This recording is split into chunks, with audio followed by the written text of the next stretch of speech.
Ang susunod na magaganap ay kailangan ng istriktong patnubay ng sarili. Echos. I know speed, but that's the beauty of fiction. He kissed me like there was no tomorrow, and I hungrily responded to it. Sander teased me while rubbing his on me. Bumaba ang halik niya sa lig ko, leaving love marks on it. Bumaba pa siya lalo hanggang sa marating niya ang dibdib ko. Napaliyad ako nang naramdaman ko ang labi niya doon. He kissed Emwa's lips again.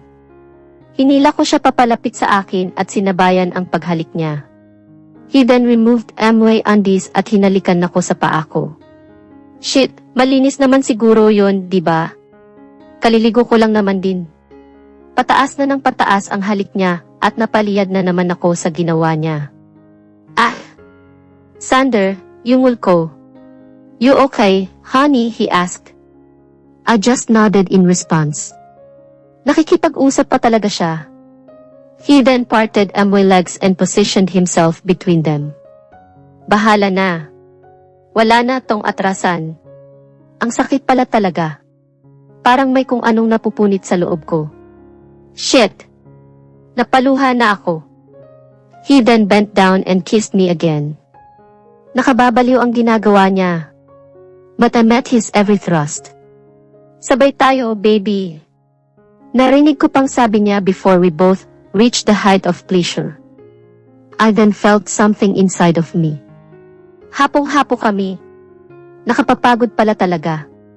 I closed Emwa's eyes habang naramdaman kong umayos siya ng higa sa tabi ko.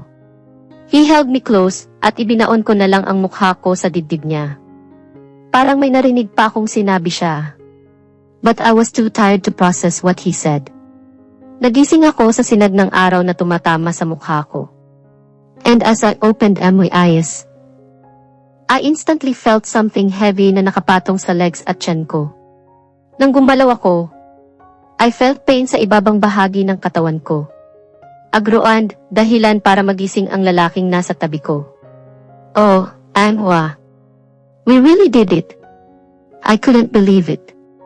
Pero deep inside, masaya ako that he was Emwa first. But it also got me worried that I made love to a married man. Okay ka lang? Bakit tulala ka dyan? Tanong ni Sander. Gising na rin pala siya. I am fine. Yumuko na lang ako dahil sa hiya. Nagsisisi ka ba? Napaisip ako sa tanong niya. No, it's just that. Hindi ko mahanap ang tamang salita para i-describe ang nararamdaman ko. Marry me, bulalas niya. Napatingin agad ako sa kanya. Seryoso ba siya? But you're already married. Tumawa siya. Silly. Sa tingin mo hahayaan kung may mangyari sa atin kung kasal ako sa iba? Ano na kami ni Cholin? Nanlaki ang mga mata ko. Hindi mo narinig ang sinabi ko sa iyo kagabi? Teka, meron na ba? Hindi ko na maalala because I was too tired. I said I love you, he continued. I gasped. Tama ba ang narinig ko? I don't know when or how, but I just know that I love you. I always want to kiss you, hug you, and be this close to you. Last night was great. Making love to you was a dream come true. I love you, Tisha. Oh my God. Mahal niya rin ako. Joke ba to? I couldn't help but siwa. Hindi kasi ako makapaniwalang maririnig ko yon mula sa kanya.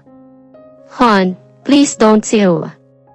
Mahal talaga ako ng kapring to. What if you only see Cholin in me? Tanong ko sa kanya. Umiling siya. Magkamukha kayo pero magkaiba naman kayo. Kapag tinitingnan kita, kapag hinahalikan kita.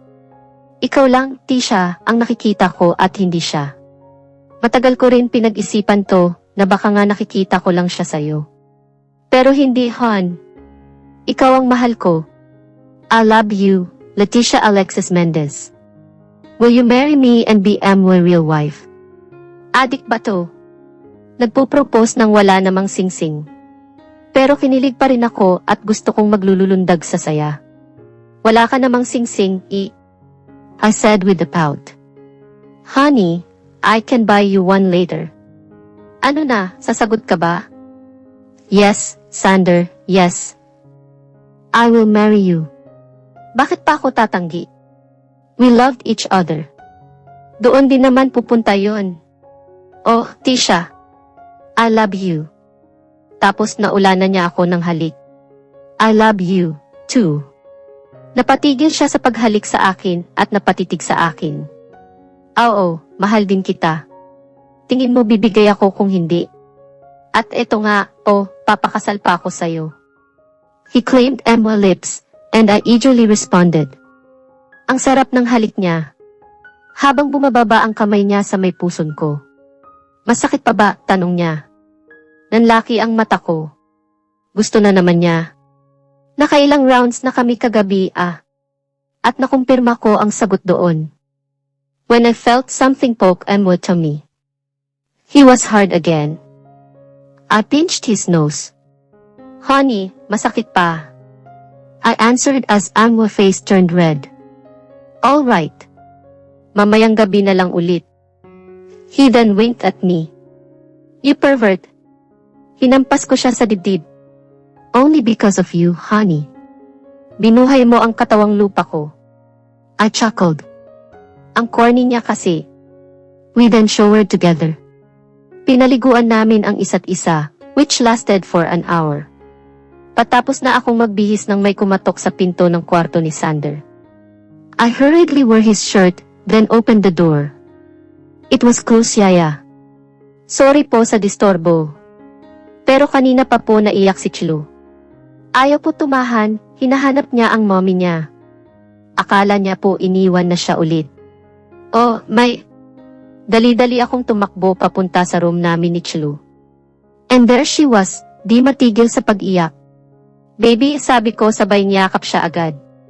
Mommy, I thought you left me again. She said in between sobs. Sis, tahan na, baby. Nauna lang gumising si mommy. I told you I'll never leave you. Love ko kaya ang baby ko. Tatay mong kapre kasi. I love you too, mommy. She then hugged me tight. I love you more, baby. Nagulat na lang ako nang nakiyakap na ang kapre sa amin. Mas love ko kayo, sabi niya. He kissed Chlo on the cheek, and then ako naman sa forehead. Masaya kaming bumaba ni Sander to eat breakfast. Chlo slept again, napagod yata kasi sa kaiyak. Naabutan namin sa dining area ang parents ni Sander. Dad, Mom, Tisha, and I are getting married. Bigla akong napalingon kay Sander. Sorry po, sabi ko na lang. Well, that's good news. Sabi ng mom niya. I'm happy for the both of you. Ngumiti pa siya sa akin. Kailan ang kasal? Gusto ko na rin magkaapo na lalaki. Sabi naman ng dad niya. Oh, may apo agad. Aayusin ko lang ang mga papel, Dad. At pag-uusapan na namin ni Tisha ang details. Right, hon? He then looked at me. I just nodded in response. Cholin POV. I'm going back to the Philippines. I want to be with them. I miss Sander and my daughter so much. I could continue working there as a model. Marami rin naman kasi akong job offers doon. I can't wait to be with them again. Sander POV. I'm Alexander M. Rosales. 25 years old. A successful businessman. And a father of a 4-year-old girl named Chlo. I was once married to Chlo's mother. Cholin. We met in the States, fell in love, and decided to get married. Everything was going well. We decided to live in the Philippines because of MO work. So Cholin had to give up her career in modeling. I was so happy then. But after MO wife gave birth to Chlo, she suddenly decided she wanted to model again. Nag-away kami because of that. And ultimately, she chose to leave me and our 3-month-old daughter. A month later, she filed for annulment. I loved her still, but I was also so mad at her. She didn't even consider taking Chloe with her to the States. Sa gabal lang daw kasi ang bata. Nasaktan ako doon. Lalo na para sa anak ko. Because I knew she needed her mother. When Chloe was 3, we visited Cholin in the States. Naawa kasi ako sa anak ko who badly wanted to see her. Akala ko matutuwa si Cholin, pero nagkamali ako. Nahuli ko siyang sinasaktan ang bata. Only because Chloe dirtied her newly bought designer dress. Sinigawan niya't pinalo ang bata. From that day on, I decided na kailanman ay di na ulit makikita ni Cholin ang anak namin.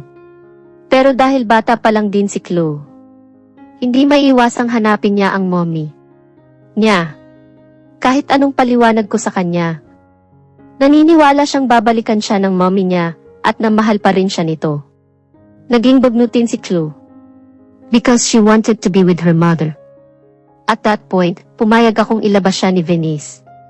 Dahil baka sakaling makatulong yon kahit papaano. Pero ayaw sa kanya ng anak ko. Kaya humiwalay ito kay Venice noong lumabas sila. That was when M.Y. Dowder met Trisha, na inakala niyang ina niya. Magkamukha sina Tisha at Cholin, at pati boses nila ay magkatulad. I myself thought na siya talaga si Cholin. Until I kissed her. It felt different, hindi ko may paliwanag. At first I thought it was only because she reminded me so much of Cholin. Nang nakita kong niyakap niya ang anak ko, I knew she cared for Chloe. Inalagaan niya nga to ng isang gabi. Kahit hindi niya ito kilala. Kaya naisip kong concern talaga siya sa anak ko. After noon ay inalok ko siyang magpanggap bilang si Cholin. Para sumaya na finally ang anak ko. I made the contract para maiwasan na mapalapit ako sa kanya. Pero wala rin silbi yun. Bawat araw, natutunan ko siyang mahalin. I fell for Tisha.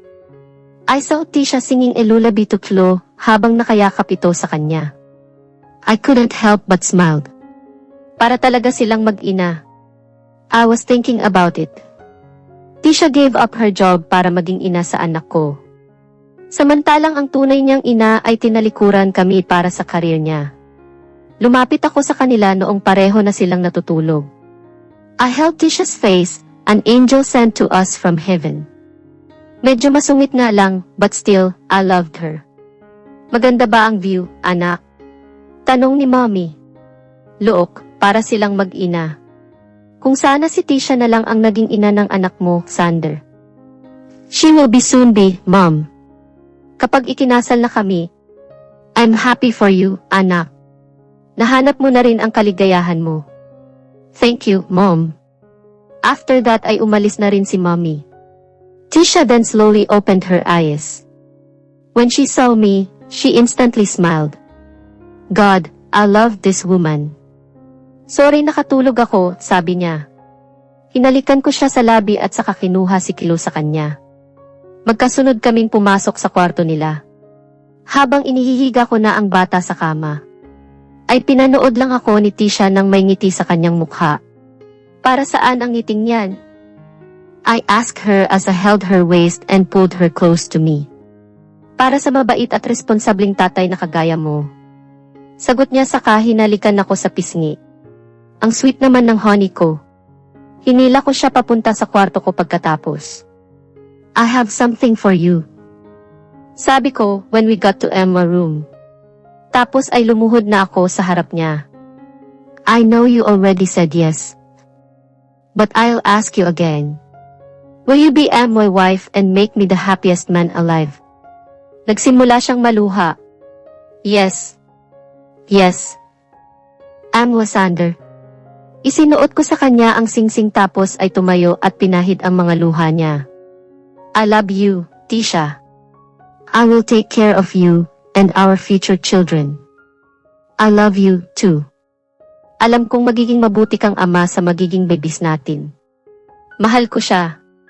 At handa akong ibigay ang lahat sa kanya. At sa magiging anak namin. Tisha POV. Maaga akong nagising. Namula ako nang naalala ko ang nangyari noong nagdaang gabi. Hindi pa rin ako makapaniwala na pakakasalan ako ng gwapong nilalang na to na nakayakap sa akin. At gigising na ako araw-araw na laging ang mukha niya ang masisilayan ko. Kinikilig ako. I traced his eyebrows with emerald fingers. Then down to his nose. Then to his sexy lips na masarap halikan. Nakagigigil ang kapring to. Nakawan ko kaya ng halik. Isa lang naman, tutal tulog pa naman siya. Yah! Ako ang hinalikan niya. Honey naman, baka matunaw na ako niyan. Kanina mo pa ako pinagnanasaan, He was awake. Sesh! Yabang! Mahal mo naman. Aw! Kainis! Kamatis na yat ang mukha ko sa pula. Tara na nga't may pasok pa ang anak mo. Baka magnangangawa na naman yun. Kapag nalaman niyang wala ako sa tabi niya pagising niya. Hinanda ko na muna ang mga damit ni Sander. Bago ko pinuntahan si Chlu. Asawa na talaga ang peg ko. Pagkatapos ay ginising ko na si Chlu at pinaliguan. Naghanda rin ako ng baon niya. Pati na rin para sa tatay niya. Pero mamaya pa malalaman ni Sander yun. Dahil pa simple ko yun inilagay sa attach case niya. Nagpaalam na kami sa mga magulang ni Sander. Pagkatapos saka inihatid na niya kami sa school ni Chlu. Ingat, mga mahal ko. Sabi niya sa amin. Daddy, so cheesy. Tapos tinawanan namin siya ni Chlu. Kayo, lagi niyo na lang ako pinagtutulungan. Sabi ni Sander habang iayos ko ang necktie niya. Oh, sige na. Lakad na at mag-ingat ka rin. Pagtataboy ko sa kanya. Kiss ko. Kinis ko siya sa pisngi. Pero hinila niya ako at mabilis na hinalikan sa labi.